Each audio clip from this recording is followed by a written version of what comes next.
Olá, gente, bom dia, como é que vocês estão? Como é que vocês amanheceram?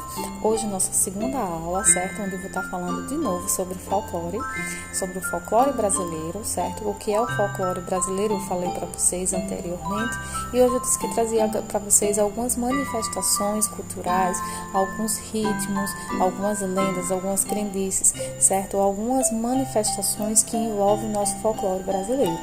Aí vocês sabem que o folclore é o resultado de lendas, de costumes, de personagens folclóricos, de festas, de ditos populares que fazem parte da nossa cultura nacional, certo? É formado pelas histórias, pelos mitos que contaram, né?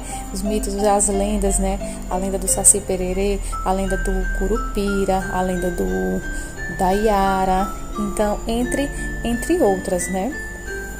Então, eles ajudaram a construir o imaginário popular, né? Essas crendices, esses mitos, essas lendas, eles ajudaram, né, a construir essa popularidade, né, e transformar tudo isso no folclore brasileiro. Né? Aí você sabe, né, que a formação do folclore também se dá pelos povos que aqui existiram, pelos portugueses, pelos africanos e pelos indígenas. Né? Eles contribuíram para criar essa grande variação cultural no Brasil. Então, o Brasil hoje, atualmente, o país é reconhecido por ter um folclore rico, bastante riquíssimo, com suas manifestações são variadas, certo? E presente em todas as regiões. Lembra que eu falei na aula passada, certo? Sobre as regiões, sobre os folclores de determinada região. Já na região Nordeste, o folclore, né, as manifestações culturais, elas são diferentes já das outras regiões, das regiões da região Norte, da região Sul, Sudeste, Centro-Oeste, mas em cada uma sempre está celebrando, sempre está lembrando essas manifestações culturais, que foram marcas deixadas pelos nossos antepassados, né?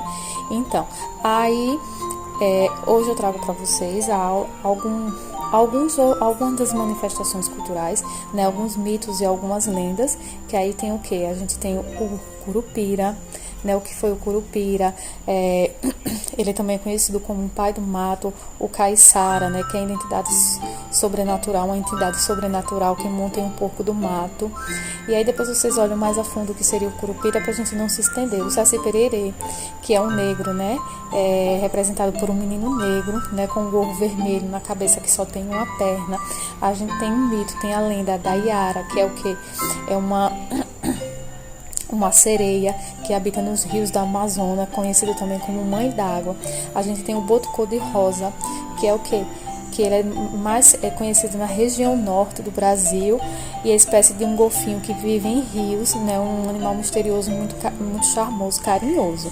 A gente tem a mula sem cabeça também, né, fala sobre a lenda, né, esse mito da mula sem cabeça, né, que é uma história de uma mulher que após quebrar a sua castidade, né, ela é amaldiçoada e se transforma numa mula sem cabeça. A gente tem o Boitatá, que são alguns mitos, né, algumas lendas, né, e conta a história de uma cobra com olhos de fogo com couro transparente. E aí são alguns mitos, algumas lendas que as pessoas contam, né, que existiam, né, que aí antigamente você para analisar, se for perguntar aos nossos avós, os nossos antepassados, né, essas lendas que sentavam, né, tinham o costume de sentar para estar contando sobre essas lendas, esses mitos, né, essas histórias, né, então isso está muito ligado aos nossos antepassados, está ligado à cultura de um povo, à geração que vai passando de geração para geração. Aí nós também temos os ditos populares, que são os ditos populares, né, são dizeres, são frases populares que vai passando de geração para geração e ela chega a estar presente no nosso cotidiano, certo? No cotidiano das pessoas, elas expressam algum tipo de conhecimento.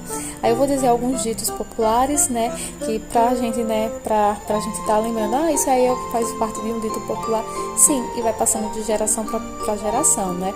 Aí, para o bom entendedor, minha palavra baixa, né, onde a fumaça a fogo, de grão em grão a galinha enche o papo, né, filho de peixe, peixinho é. Esses são alguns ditos populares, certo? E aí trago também para a gente saber, né, que faz parte do folclore, algumas danças, algumas festas típicas que são heranças que foram deixadas pelos nossos antepassados e também representa e faz parte do nosso folclore brasileiro. Por exemplo, nós temos o São João, né? Nós temos a festa, tem o Bumba Meu Boi, né? Chamado, é uma dança que mistura personagens humanos, né? Personagens humanos com animais fantásticos, né? Então esse é o Bumba Meu Boi. A gente tem as festas juninas, né?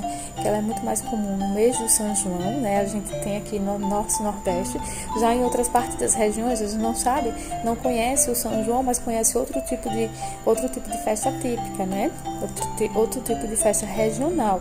O São João é muito mais comum aqui na região Nordeste, mas já em outra região tem gente que nem conhece. O São João vem da região Sul, Sudeste para aqui, para o Nordeste, para curtir o São João daqui, certo? A Folia de Reis, o Carnaval também é muito riquíssimo. É uma cultura muito popular, a gente vê em outras regiões, região Nordeste, região Sul, né, Sudeste, o Carnaval é comemorado.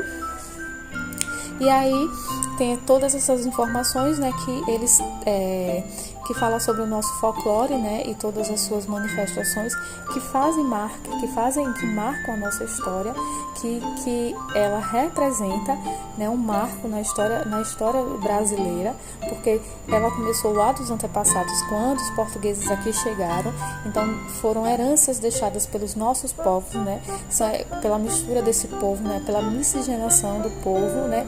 E nós temos, entre outras manifestações, nós temos as músicas folclóricas, nós temos as danças folclóricas, nós temos os artesanatos, nós temos as comidas típicas, e tudo isso é característico do folclore brasileiro, certo? Então eu finalizo a aula aqui e amanhã a gente volta com mais algumas informações interessantes sobre o folclore, certo? Sobre o nosso folclore, e fiquem todos com Deus. Beijos e até amanhã.